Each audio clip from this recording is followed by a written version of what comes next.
High বন্ধুরা, আজকে আমি রান্না করব মাছের ঝোল দিয়ে শাক। মাছের ঝোল দিয়ে শাক রান্না করব। তো আমি মাছের ঝোলটা আগে বানিয়ে নেই, তারপরে শাকগুলো কেটে দেব। মাছের ঝোল বানানোর জন্য আমি এখানে 2টা পেঁয়াজ আর কয়েকটা কাঁচামরিচ কেটে নিয়েছি। ইন্ডাকশনটা অন করে দিলাম। কড়াইটা গরম হয়ে গেছে, তো এখানে এখন আমি পরিমাণ মতো তেল দিয়ে দিব। মাছটা অনেক বড় ছিল, অনেক তেল আছে, সেই জন্য তেলের পরিমাণটা একটু কম পরিমাণ করে দিয়ে দিলাম। পেঁয়াজ কুচি দিয়ে দিলাম।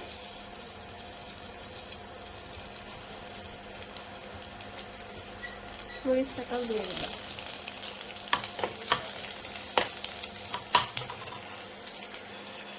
কয়েকটা গোটা জিরাও দিয়ে দিলাম।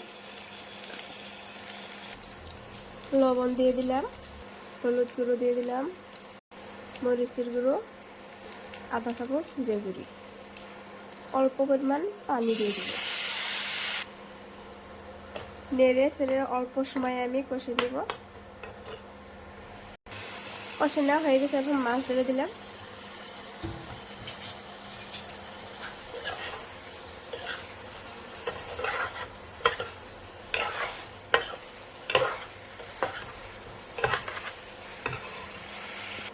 এক মিনিট সময় আমি ঢাকনা রেখে দিব।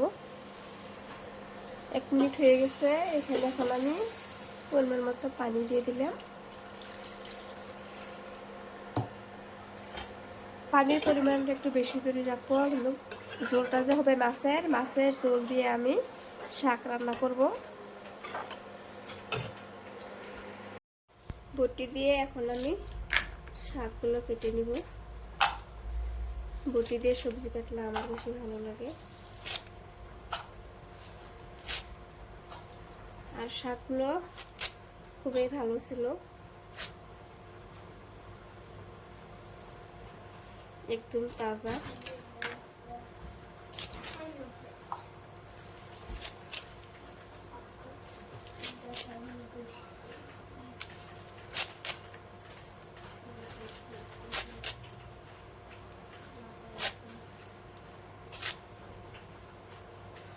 তো কাটা হয়ে গেছে, এখন আমি ধুয়ে নিব। মাছের ঝোল বানানো হয়ে গেছে, এখন আমি নামিয়ে নিব।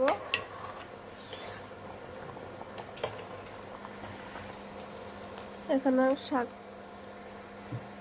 রান্না করব, তার জন্য এখানে আমি পরিমাণ মতো তেল দিয়ে দিব। পেঁয়াজ কুচি আর কাঁচামরিচ কাটাও দিয়ে দিলাম। এখানে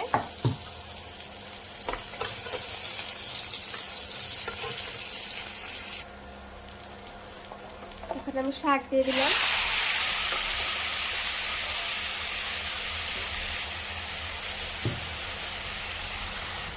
শাকের উপরে মাছের ঝোলটাও দিয়ে দিলাম।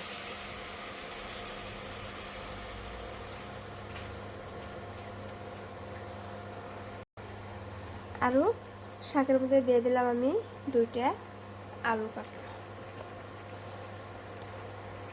আলু দিয়ে শাক রান্না করলে খুবই ভালো লাগে।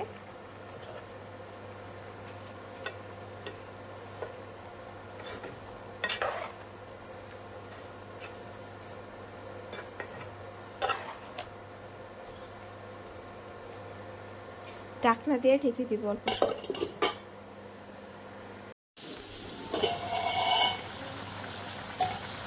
তো বন্ধুরা, এখানে কিন্তু আমি আর কিছু ব্যবহার করি নাই, মরিচের গুঁড়ো, হলুদ গুঁড়ো কিছু দিই নেই, মাত্র অল্প একটু লবণ দিয়েছিলাম। আর এখানে আমি 4 পিস মাছ দিয়ে দেব।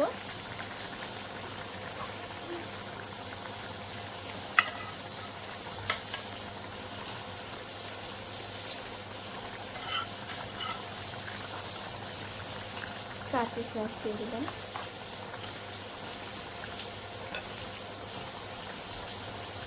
তো এখন আর আমি ঢাকনাটা ঢেকে দেবো না।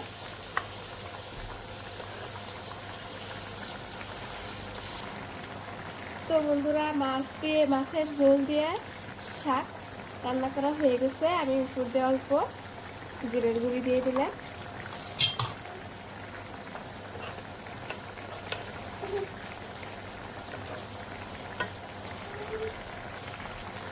ইন্ডাকশনটা অফ করে দিয়ে দিলাম।